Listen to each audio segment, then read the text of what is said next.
Encuentro con tu ángel presenta Conociendo la Biblia, libro por libro.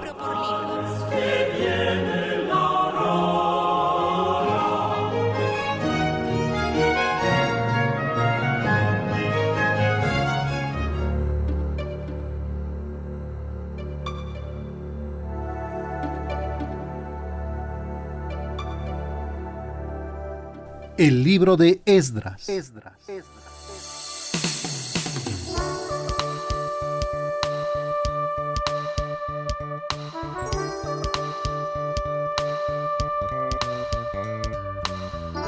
Muchas tragedias se podrían evitar si la gente escuchara a tiempo la voz de Dios.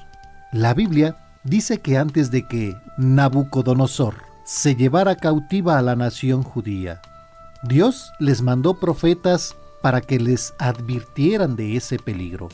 Por eso, uno de los más grandes beneficios que el ser humano puede tener es poner su oído atento a la palabra de Dios. Y aunque no siempre estamos en la disposición de escuchar, Dios siempre nos va a hablar y a tratar de guiar. Si aprendemos de esto, no habrá área en nuestra vida que no pueda ser transformada por completo. Tener un matrimonio totalmente estructurado, estar cada vez más enamorado de tu pareja, que tus hijos te admiren, que tus compañeros de trabajo o de la escuela vean tu vida como algo digno de imitar. Es precisamente el plan que Dios tiene para cada uno de nosotros. Que tengamos vidas que impacten a los demás por nuestra fe. Si pasas tiempo leyendo la palabra, tu fe crecerá. Conocerás al Dios que cambia los corazones y tu vida puede comenzar una nueva etapa. En cualquier momento puedes tomar la decisión de ir más profundo y comenzar a disfrutar de lo que nunca habías hecho. Y eso es algo de lo que vamos a aprender estudiando el libro de Esdras, aquí en su programa Encuentro con tu ángel. El libro de Esdras lo podríamos titular como El camino de regreso. Esdras, junto con el libro de Nehemías, cubren el periodo histórico de la cautividad de Israel en Babilonia durante 70 años, cuando el territorio de Palestina, Jerusalén y el templo estaban totalmente desolados. En los antiguos escritos hebreos, Esdras y Nehemías formaban un solo bloque, y los estudiosos concuerdan en que los eventos que se narran en estos dos libros suceden en paralelo. Esdras se concentra en la reconstrucción del templo de Jerusalén y Nehemías, que estudiaremos próximamente, se enfoca en la reconstrucción de la ciudad y sus muros.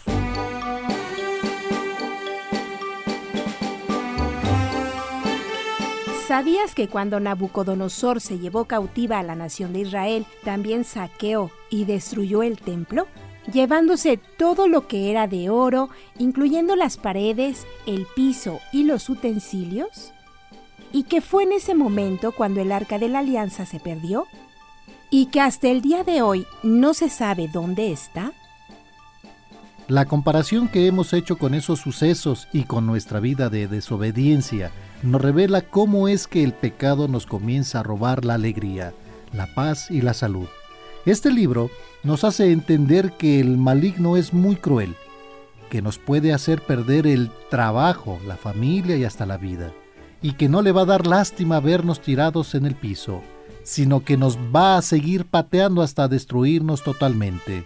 Eso no va a cambiar nunca, porque el enemigo no conoce la compasión. Debemos entender que si queremos regresar a Dios, después de tocar fondo y estar cansados de sufrir por el pecado, la reconstrucción debe comenzar con el templo que simboliza nuestra relación con Dios. El libro de Esdras se divide en dos biografías.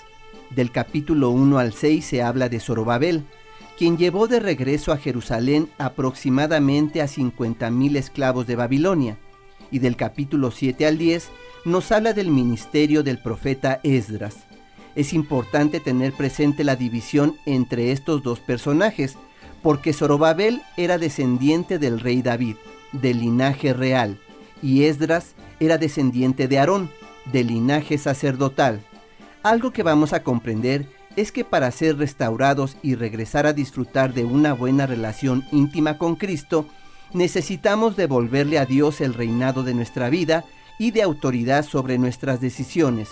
Por otra parte, también necesitamos a nuestro sumo sacerdote, representado por Jesucristo, limpiándonos y santificándonos.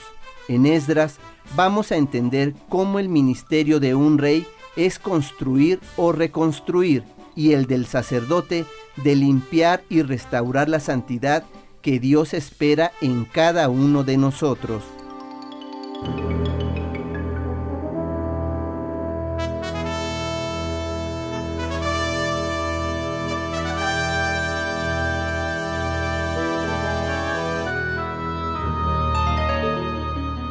¿Sabías que el libro de Esdras es una ilustración del proceso de restauración de una persona que está totalmente esclavizada al mal?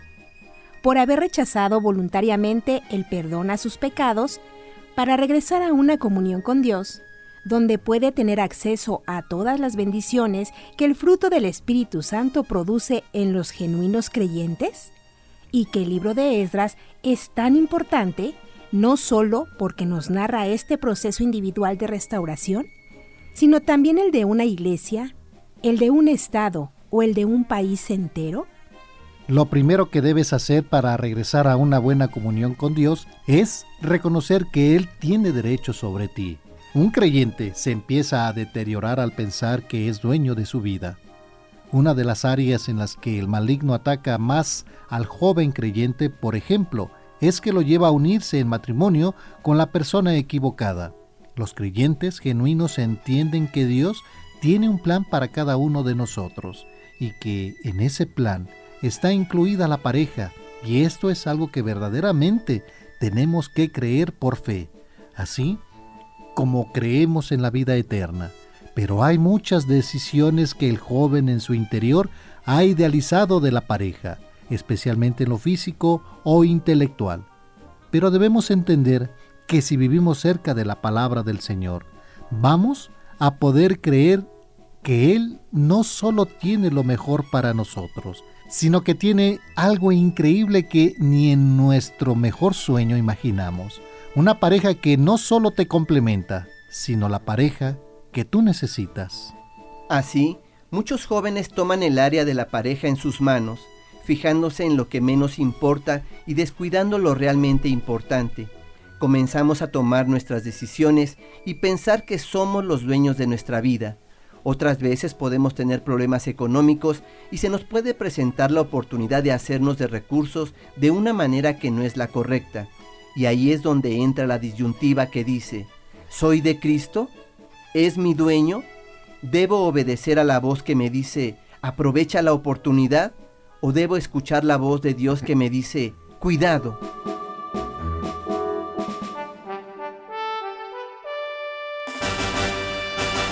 ¿Sabías que muchos judíos que se encontraban esclavos en Babilonia no querían regresar a Jerusalén? Porque ahí fue donde pasaron de ser pastores de ovejas a comerciantes muy exitosos hasta la fecha. Pero que a esos 50,000 judíos que sí regresaron, Dios les produjo una sensación de vacío, a pesar de toda esa prosperidad que habían alcanzado en Babilonia y que no los hacía completamente felices. Como cuando nosotros comenzamos a lograr nuestros anhelos y objetivos, conseguimos trabajo, nos casamos, compramos una casa, subimos de puesto, nos aumentan el sueldo, pero seguimos sintiendo un vacío que solo Dios puede satisfacer. En Esdras capítulo 1 versículo del 1 al 3 dice: el primer año de Ciro, rey de Persia, se cumplió la palabra de Yahvé, proclamada por Jeremías. Yahvé despertó el espíritu de Ciro, rey de Persia. Ciro mandó proclamar tanto de viva voz como por escrito en su reino lo siguiente: así habla Ciro, rey de Persia. Yahvé, el Dios de los cielos, me ha dado todos los reinos de la tierra, y ahora me encarga que reconstruya su templo en Jerusalén de Judá. El pasaje dice que Yahvé despertó el espíritu del rey de Persia, por lo que nosotros vamos a entender que el proceso de regreso lo produce Dios. No lo producimos nosotros. El arrepentimiento lo produce Dios. Como cuando de repente te encuentras en una situación en la que, a pesar de tener todo lo material, sientes que estás harto de tu vida, y ese es el Espíritu de Dios trabajando en ti. Zorobabel es quien trae de regreso a esa gente que trata de repoblar el territorio de Israel, y el primer acto que hace es construir un altar.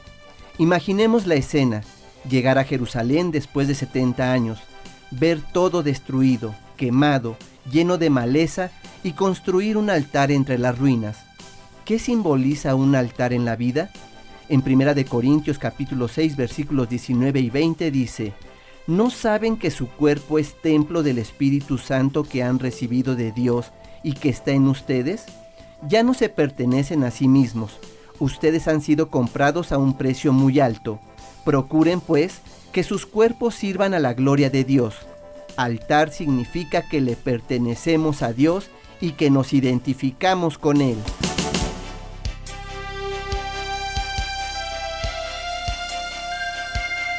¿Sabías que Abraham era un hombre de altares?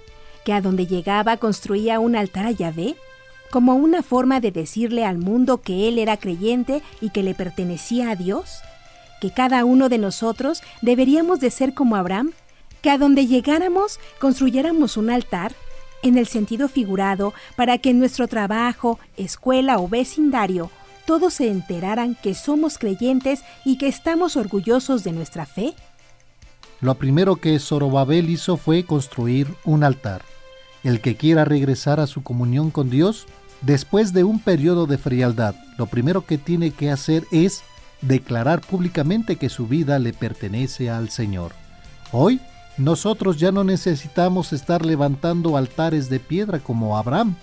El altar que Dios quiere que construyamos es una vida que lo glorifique. Que cuando alguien nos pregunte: ¿cómo le haces para estar tranquilo en los problemas?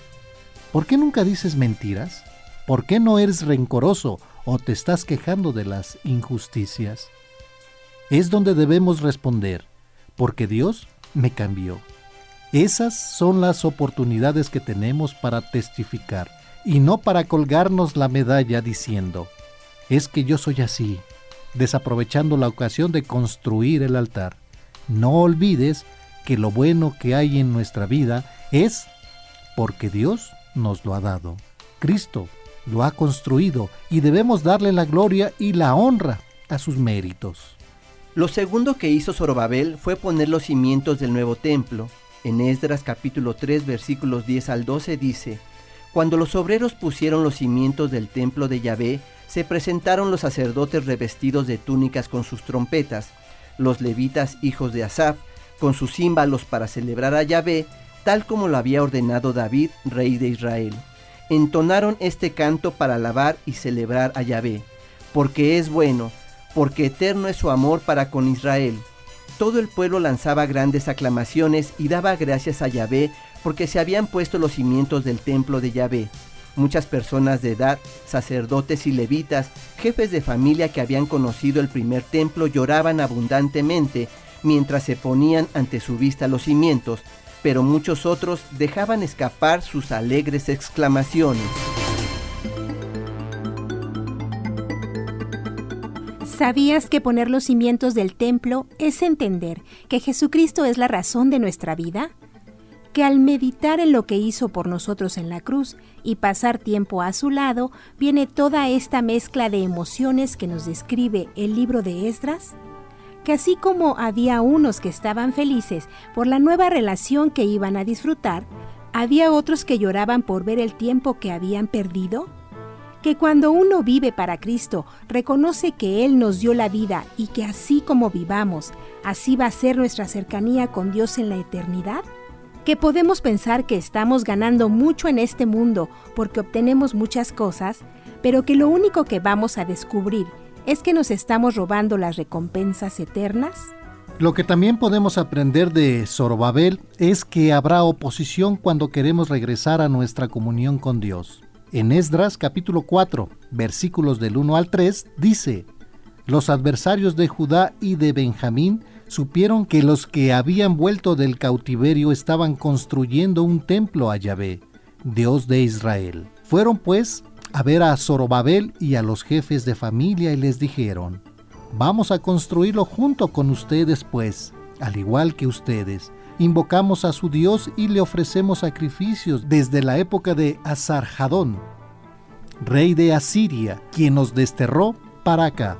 Zorobabel, Josué y los demás jefes de familia de Israel les respondieron: no tenemos que construir junto con ustedes un templo para nuestro Dios. Nosotros solos construiremos para Yahvé, Dios de Israel, tal como nos lo ordenó Ciro, rey de Persia. Algo muy sutil de la oposición es que los enemigos no siempre se van a presentar como tales, sino que te van a decir: yo te apoyo, nada más no exageres, no te vuelvas un fanático. Y este tipo de oposición a veces es muy difícil de tratar, pero si tú te mantienes firme en tus convicciones y rechazas el pecado, entonces la oposición se descarará, como dice en Esdras capítulo 4, versículos 4 y 5. La gente del país trató entonces de desanimar al pueblo de Judá y de amenazarlo para impedirle que construyera. Y mientras estuvo Ciro, rey de Persia, y hasta el reinado de Darío, rey de Persia, pagaron a unos consejeros para que hicieran fracasar el proyecto del pueblo de Judá. Aquí dice que como no les hicieron caso por las buenas, echaron mano de todos los medios legales para impedirle su cometido. Los enemigos de Zorobabel tuvieron una victoria parcial. 16 años impidieron que el templo se reconstruyera. Sin embargo, Dios tocó el corazón de los líderes mundiales y obtuvieron el permiso para terminar de construir el templo.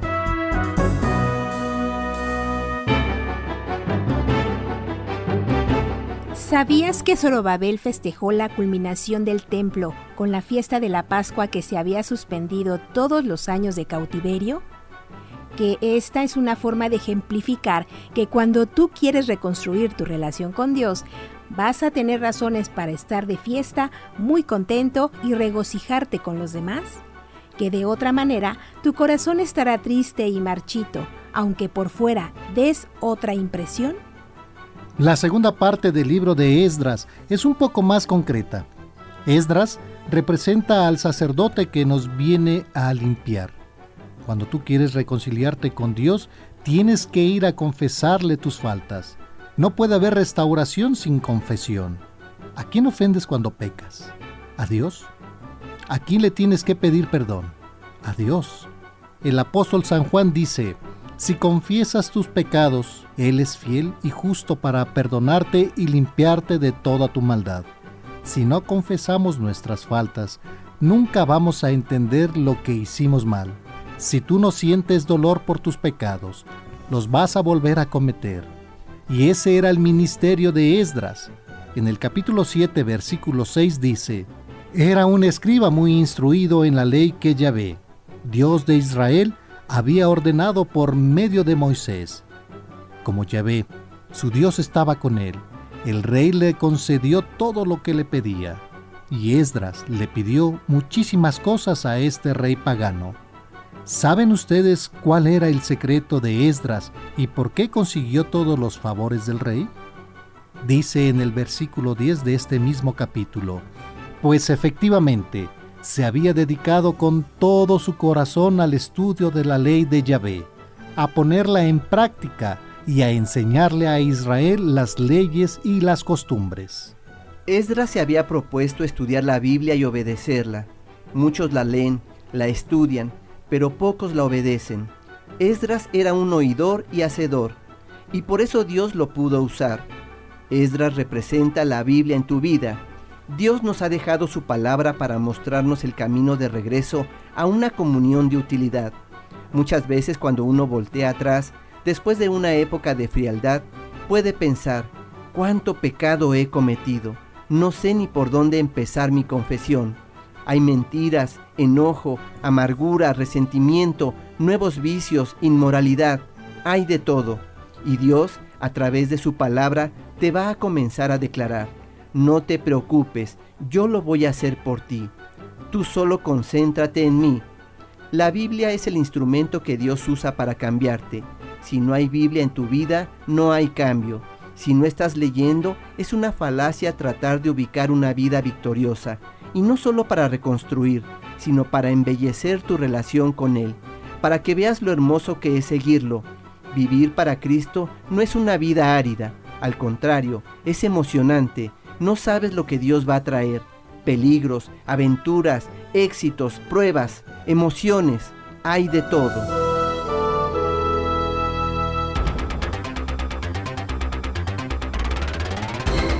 ¿Sabías que cuando Esdras llegó a Jerusalén encontró que los judíos seguían practicando los pecados que los habían arruinado? Y por lo cual Dios había permitido que se los llevaran cautivos a Babilonia 70 años? ¿Que durante todo ese tiempo ellos no habían aprendido nada? ¿Que esto nos enseña que la naturaleza humana no cambia, que siempre va a tratar de meternos el pie cuando queremos vivir para Dios? ¿Que los creyentes no somos perfectos, pero que si tenemos a Dios en el corazón, Él trata de cambiarnos para ya no entregarnos al pecado sin freno?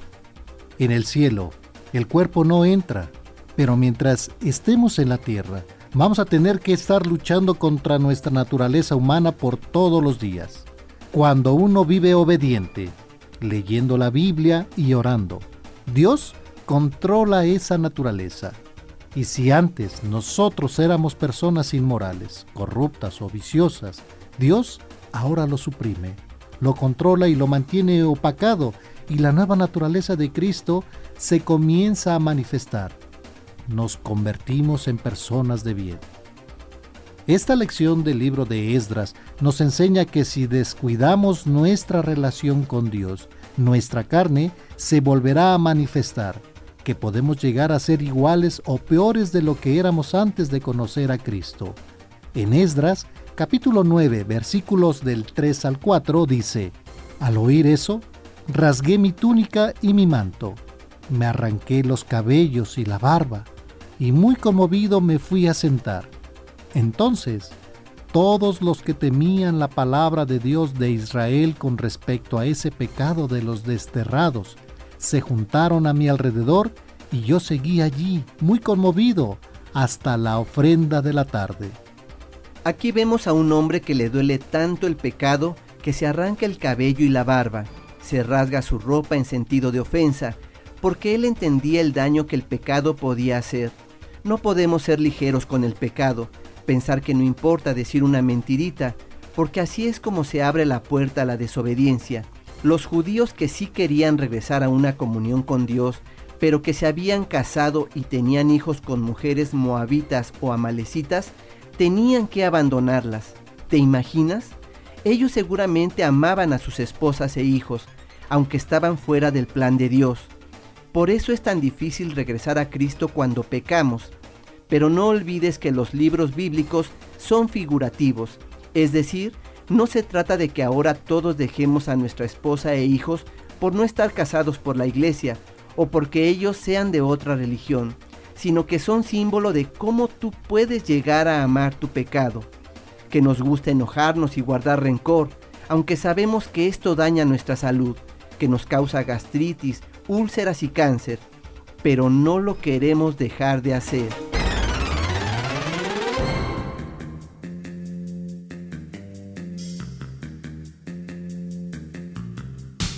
Finalmente, lo que Dios quiere decirnos con el libro de Esdras es que sí hay un camino de regreso para el creyente que se ha apartado, que hay que tomar decisiones, que debemos identificarnos con Dios, entender que somos de Él y dejar que la palabra haga su ministerio de limpieza en nuestro interior, que tenemos que ser radicales con el pecado, que nadie se puede pasar de espiritual, que siempre le vamos a quedar a deber a Dios por mucho que hagamos, y que mientras más obedientes seamos, más felices vamos a ser.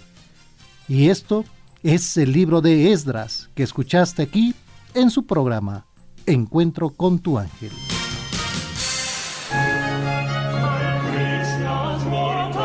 Encuentro con tu ángel presentó Conociendo la Biblia, libro por libro.